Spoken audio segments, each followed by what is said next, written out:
We are now joined by a one featherweight world title contender, Tan Lee. It's been a long time coming. This matchup has been going on for a while now. How do you feel, and how was it flying into Singapore? Oh, the flight was great. Every time I travel over to this side of the world and fight, it's its own little adventure.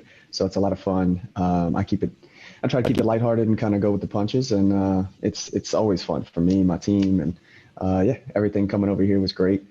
Getting into the hotel, beautiful hotel, accommodations were perfect. So no complaints there. And then obviously the matchup, what we've been waiting for a long time. The matchup was originally scheduled for mid-April.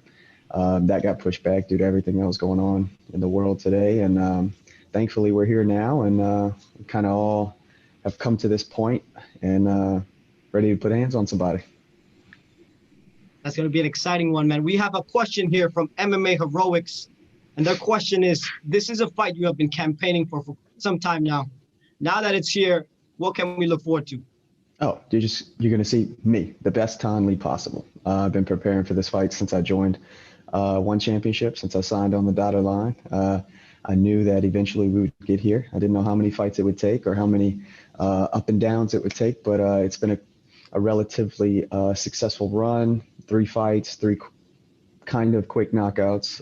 So I've been doing good work so far. We just got to keep the momentum and never ever look past a great opponent and champion like Martin. And it's really nice to be able to finally match up, get what we've wanted, but now it's time to do work. We haven't accomplished anything. We've got the matchup. We got to win. Nice, man. We got a next question here from Cage Side Press. Jay Anderson asked this question. You haven't been to a decision before. How have you adjusted your training camp to prepare for a 25-minute bout? We've been preparing for a decision since I was an amateur. 9-minute fights, and then 15-minute fights, and then 25-minute fights. But it's never in the cards to sprint out there and try to finish this man in the first round recklessly. The knockouts have happened to come early in most of my fights, but that's not the game plan to go out there and just close my eyes and start swinging, right? We go out there and we do things calculated. We do things very, very precise. And then when the opening happens, I do a pretty good job of taking advantage. So that's pretty much what's happened so far in these fights. And I think it's going to be a much longer fight than we're used to against Martin. Disciplined. He's smart. He's not going to go out there and lay down and give his belt up easily, right? He's worked his whole life for this also, to retain this title, to keep this belt. And we're going to do our best to take it from him. So when that opening comes, we'll take it. We have another question here from James Reese from MMA Overtime. Your opponent, Martin Nguyen, is known for finishing opponents with his famous overhand right. How are you planning to avoid it? And how confident are you of taking his biggest shots? Taking his biggest shots? Not confident. We're not going to take his biggest shots. We're not going to be there, right? That's the goal. But if you put Martin in front of any man and he swings with all of his might and connects, he's going to sleep, just like me. If I hit any man on this planet with my fist and you let me hit you, you're going to sleep. The issue is not getting hit, right? So that's pretty much what my game is built for. And we're going to try to make that happen as well as we can throughout this entire 25-minute fight. We're going to try to move our feet. We're going to try to draw out the things that we know he wants to land, and then we're going to make our counters happen, right? And that's what I do best. So we're going to concentrate on creating that. We're going to use our feet to go into the power and away from the power, and then mix those things up and see what he can do with it. Another question here from Conan Daly. This is your 4th fight now in one championship, and it's a title bout. Did preparation become more intense compared to the previous fights? More intense? No. Ever since we've been amateur to pro, to title fights, to one championship, past that, we prepare the same way, and that is literally as smart and as hard and as consistent as possible. Now, what smart, hard, and consistent means, have gotten better and better over time, which is awesome. My resources have gotten better and better over time, which is awesome. But, with what I have at the moment, training has been exactly the same, as hard as possible, as smart as possible, and as consistent as possible, right? Another question here from Conan Daly. After the LFA title fight, What lessons did you learn from that? And how did it help you go on this There, current win streak? there were a few lessons that I took away from that, but really, a big one is being happy here with life, training, environment, training partners, things like that, coaches. It's been awesome. Not that nothing changed from the outside. If you look at my coaches, training partners, environment, all that's been the same throughout the entire fight on. But it's been awesome changing the way I approach things, the way I'm a little more laid back and roll with the punches and able to really take things in stride and not put too much emphasis on this is a title fight. If I win, what happens? If I lose, what happens? Those things don't matter. What matters is there's two guys in the cage. They're going to punch each other in the face, and we're going to do our best to fight the best that day. Enjoying the process, enjoying the journey. 100%. We got another question here from Michael Clifton of Low Kick MMA. This fight has been a long time coming. What was it like for you to finally arrive in Singapore ahead of your clash? Were you worried about that this fight wasn't going to take place in 2020? There's always a concern. We start getting later in the year, and we're like, man, I'm ready to fight, and you get a little antsy because that's what I do. We schedule fights, prepare to fight, and we go out there and put hands on people. And it's a little uneasy when you sit at home and you have nothing else to do, and all you're doing is thinking about getting a matchup, flying out there, doing the process, right? But it's really cool to be able to finally be here, land, feel like, man, it's awesome. This is happening. Good. This is what we've worked our entire life for, right? And you step foot in the hotel, you step foot in Singapore, and you're like, man, I'm so grateful and thankful and happy to be able to do this for a living, to be able to put a show on for the fans and go out there and do what I love. Feel it, man. You look like you love your job. We got another question here from Jude of Overtime Heroics. This will be your fourth fight now in one championship. Do you see yourself finishing your career with the promotion?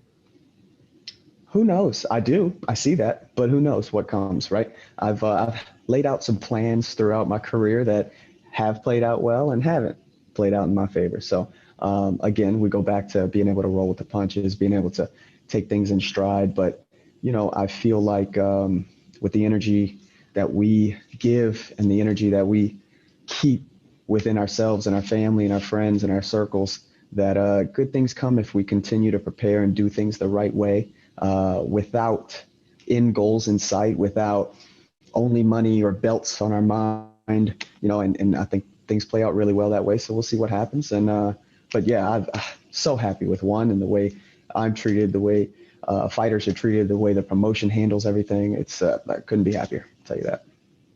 Completely agree with you, man.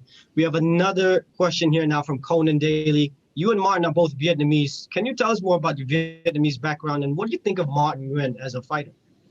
Okay, so my dad's Vietnamese. My mom's from the middle of nowhere, Kentucky. It's an awesome little matchup there that has brought my brother and I into the world. But it's really cool to be able to obviously have a dad/coach, and really a mentor and an idol, and all those words, right? He's your hero. Your dad is, and I feel like he approached martial arts, life, relationships, working, coaching my brother and I all the right way. I couldn't have had a better example, as parents. But it's really cool to have my dad obviously come from this side of the world, and bring that honor code, moral system, whatever you call it, into our lives and bring us up with that type of background and tradition, and really instill that in us in our everyday life, in our martial arts life. And I think he did the dad coach thing as best as you could do it. I have a son and I have a daughter on the way. Congratulations, man. Thank you. Super happy. But I want to do it exactly like he did. He did it the right way. He did it the perfect way. Wasn't too pushy, wasn't too laid back, right? And drove us enough to be superior and really build skills, but wasn't so overbearing that I hate martial arts now. I love it with every fiber in my body, and that's hard balance to do, right? So I think that part is cool. And then as far as Martin, he asked about Martin. Awesome fighter. He's a champion for a reason, right? Very skilled, very patient, very experienced, and he's got a great corner behind him. So all those things make him who he is as a fighter.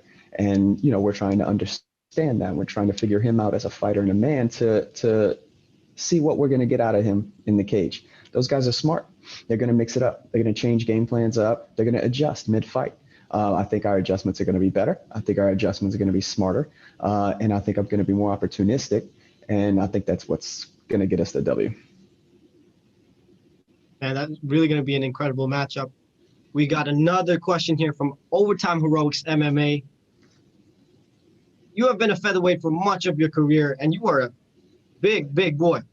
Does moving up to lightweight in your sights, is that one of your goals? I say this in every interview. I'll never, ever look past any opponent that's in front of me, right? But you've got to make short-term and long-term goals in this sport, and that's one of my long-term goals, of course, is to be able to move up to lightweight. Christian's a great champion. He's fighting on the card, obviously. It's going to be really cool to see him fight. But, yeah, that is definitely on the horizon.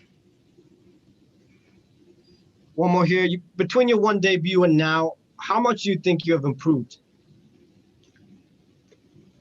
It's hard to give that an answer, right? But I tell you, in this last little bit with one championship, these 3 fights, I've gotten better than any other span in my career. I guarantee you I've gotten better from the fight with Yusuf to now, better in that time than I did when I was a day one person until I was a pro. I know that doesn't make sense and it sounds a little weird, but I've gotten so much better over that time. And that's why I'm so excited and grateful and thankful to be able to show my family, my friends, everybody that I belong here. I'm going to take this belt and how much better I've gotten. Yeah, you look like you have some incredible momentum behind you, and sometimes the pieces just fit and it feels like the right time. Yeah. We got another question here now from Fight Game Asia. Given that both of you are very big knockout strikers, no one really expects this bout to go to the ground. But in case it does, how confident are you in your ground game? How has working with guys like Ryan Hall helped improve your grappling skills? Not at all. I don't think it's helped me at all. So he should probably try to take me down and just beat me up on the ground and see how that goes. Man, you are now three bouts, 3 first round finishes. Do you think you can take him out in the first round? If the opportunity arises, I'll do my best to take advantage. But like I said earlier in one of the previous questions, I think Martin's too disciplined, too controlled, too calculated, and patient to get finished in the first round. But who knows? We'll expect anything. If he comes out, rushes me, brings on an crazy amount of pressure, then if I touch him, he's going to go to sleep. Yeah. Now, we see from your home videos, you train a lot with your brother. Tell us what's that like, having a brother just training together and pushing you to your limits? It's literally the best thing possible, man. I tell you what, he's taken the coach role so well. It's awesome to be able to, like, obviously as a child, as he was coming up and practicing Taekwondo and us traveling and doing tournaments, being able to coach him and know him as a fighter and a person, obviously, and coach him a certain way and see what he needs to be a better fighter and a better practitioner. And then now the roles are reversed and he's doing the same thing with me. You approach different fighters different ways, and the best way to know how to approach a fighter is to know that person the best, and how closer can you be than the Libros, So it's not possible. So I make a joke all the time that we're pretty much twins. Twins have their own language and all this stuff. We're 9 years apart, but we're pretty much twins. And I'm 13 still here, and it's awesome to be able to be on the same wavelength as somebody, to be able to speak the same language, the same fight language, and incorporate his twists on his game, because we fight pretty much very identical, but if we zoom in to the microscopic level, we fight completely different. So it's awesome to be able to take his side of things and my side of things, merge it together. But anybody that knows me knows that family is the absolute biggest thing to me. spending time with them, being able to travel, train, do work with them. It's family dinner on Friday nights is a highlight of my life. So it's I can't really speak anymore on that, but it's excellent and it's wonderful and it's awesome to have him in my corner. We got 2 more questions for you. Thank you for your time. The second to last question: if you dethrone Martin, would you fight for a second belt in the lightweight division just like Martin? Yeah, I would love to. Obviously, you know, let's say we go out there and I don't know, knock Martin out in the first round, like you mentioned earlier. You know, this man's been champ for what, 3 years. He's had a very dominant run. You know, who knows? Maybe they give him a rematch and we do it in Vietnam and really sell that fight since MMA just got legalized out there. So that would be huge for the sport. I think huge for the company and huge for the country. And then, you know, being able to defend there would be wonderful. And then we'll talk about moving up. You're a man with the plan. I see it. That's going to be insane if that ever goes down. One more question for you from Tom Taylor of BJPenn.com. Martin has been a dominant champion and won. If you beat him, you talked about, would you consider giving him an immediate rematch? And if so, you think this could be a beginning of a long-term rivalry? I don't know. We'll see how that plays out, right? Like I like Martin as a person for what I've seen. I like him as a fighter. He trains with a great team. You know, after we hash all this out, whether we have this rivalry that lasts years or we go out there and I'll finish him or he finishes me or whatever the case may be, man, later on down the road, I want to go over there and train with those guys. They're great people, great team, great fighters, a lot of knowledge over there to soak up. So, you know, I don't do this because I need to get, or I don't do this and get angry for fights and push people at the weigh-ins and, you know, talk all this smack. That's just not my style. I'm a martial artist. I've been doing this my entire life. This is nothing new. Having another man trying to hit me until I'm unconscious is not new to me. I'm trying to do the same thing to him. It's all good, all respect there. But yeah, if this rivalry lasts 3-4 fights, then cool. If it doesn't, then no problem. We'll go get some training with those guys. We got a last one for fun. I don't know what this means, but if you stand up and stretch like a weirdo, like you told South, were you going to do that like South China Morning Post? Stand up and stretch like a weirdo? I don't know. This was the question you threw out at me. So I'm just throwing it out there to you. I'm not sure how to answer that one. All right, man. Thank you so much for your time. All the best this Friday night. Appreciate it. Thank you guys for having me.